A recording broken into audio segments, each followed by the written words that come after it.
ये सब चीज इन्होंने सुख शांति के लिए, उस प्रकृति को शांत करने के लिए गुरु महाराज ने 3 साकेत महायज्ञ किए। पहला अयोध्या का, दूसरा साबरमती अहमदाबाद का, तीसरा काशी बम भोले की नगरी। क्योंकि भगवान शंकर ने कहा 80 में मैं तांडव नृत्य करूंगा, मेरा प्रलय करने का समय आ गया। लोग धर्म कर्म को भूल गए, मानवता इंसानियत को भूल गए, प्रेम प्यार मोहब्बत को भूल गए, सेवा दया सदाचार परमात्मा की यादगार भूल गए, मार काट हिंसा चोरी कत्लेआम व्यभिचार कुचार में फंस गए। मैं तो तांडव नृत्य करूंगा। स्वामी जी महाराज ने कहा हमको थोड़ा समय आप दे दीजिए।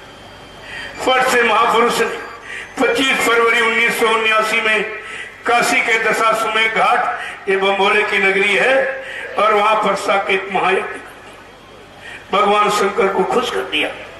जब खुश हो गए तो भगवान शंकर ने कहा ये काशी विश्व की धुरी है, आप विश्व की धुरी पर खड़े होकर ऐलान कर दीजिए कि कलयुग में कलयुग जाएगा और कलयुग में सतयुग आएगा।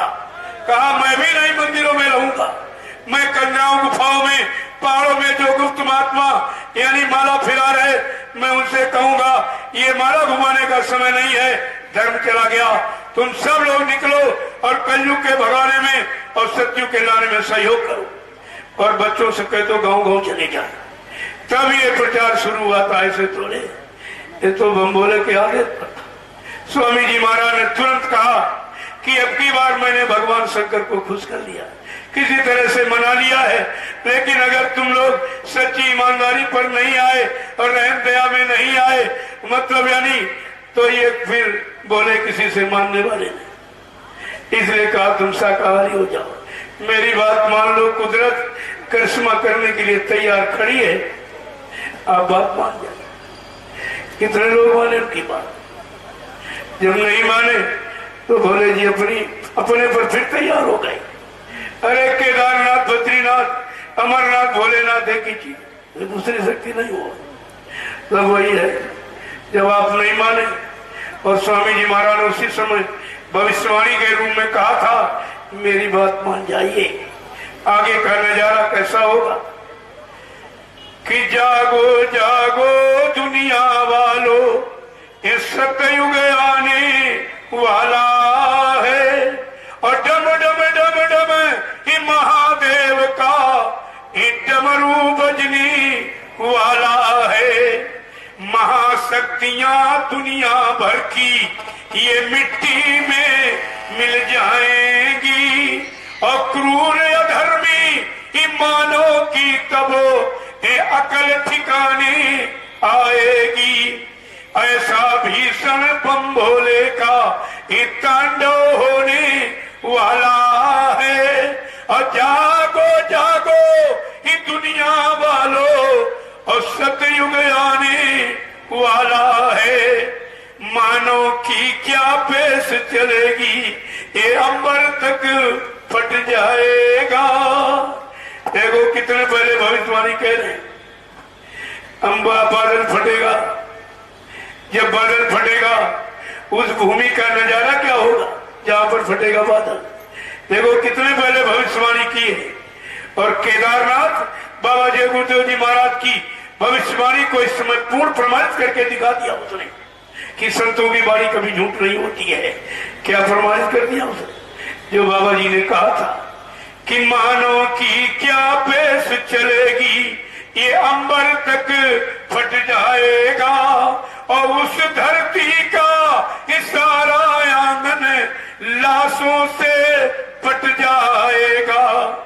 मांसाहारी शराबियों की तब अकल ठिकाने आएगी, और ऐसा भीषण ये बम भोले का ये तांडव होने वाला है। जागो जागो दुनिया वालों, इस सतयुग आने वाला है। जय गुरुदेव। अब आप ये विचार करिए, जब संत महापुरुष की वो वाणी नहीं है, ये सब कैसे झूठ हो जाए। लेकिन काम होने करने का, भविष्यवाणी सिद्ध होने का समय उनके पास है।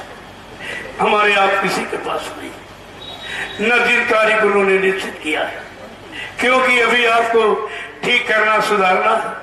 कहा था सिखाया जा रहा तुमको, बनो तुम काम के काबिल, करोगे काम कैसे, पढ़ाना पाठ बाकी है।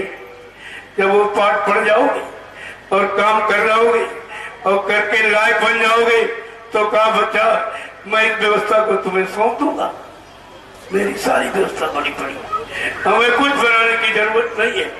उन्होंने और ऐसे नहीं, पूर्ण रजिस्ट्रेशन जो तरीका है मान्यता प्राप्त का, ये नहीं कोर्ट में 2-4 लाख रुपए दे दो वकीलों को और वो बना करके सर्टिफिकेट दे दे, वो मान्य नहीं होगा। क्यों? प्रजातंत्र में जो प्रजा की यानी समाज देश की सेवा करना चाहता है, चाहे गृहस्थ हो, चाहे महात्मा हो, चाहे देशभक्त हो, चाहे ईश्वर भक्त हो, अगर वो सेवा करना चाहता है तो चुनाव प्रणाली के अंतर्गत उसको जन समर्थन प्राप्त करना होगा, तब वो मान्य होगा। संत मर्यादित होते। बाबा जय गुरुदेव जी महाराज ने चुनाव आचार संहिता का पूरा पालन किया और दूरदर्शी को अपनी व्यवस्था को चुनाव मैदान में उतारा, लेकिन चंदा नोट वोट किसी से नहीं मांगा। अब उतार करके जन समर्थन प्राप्त करके मान्यता प्राप्त राष्ट्रीय स्तर की। आपको कोई व्यवस्था बनाने की क्या जरूरत है? और फिर ये भारत कृषि प्रधान देश है, 90% काश्तकार हिंदुस्तान में है और काश्तकार तो जिंदा कौन रहेगा?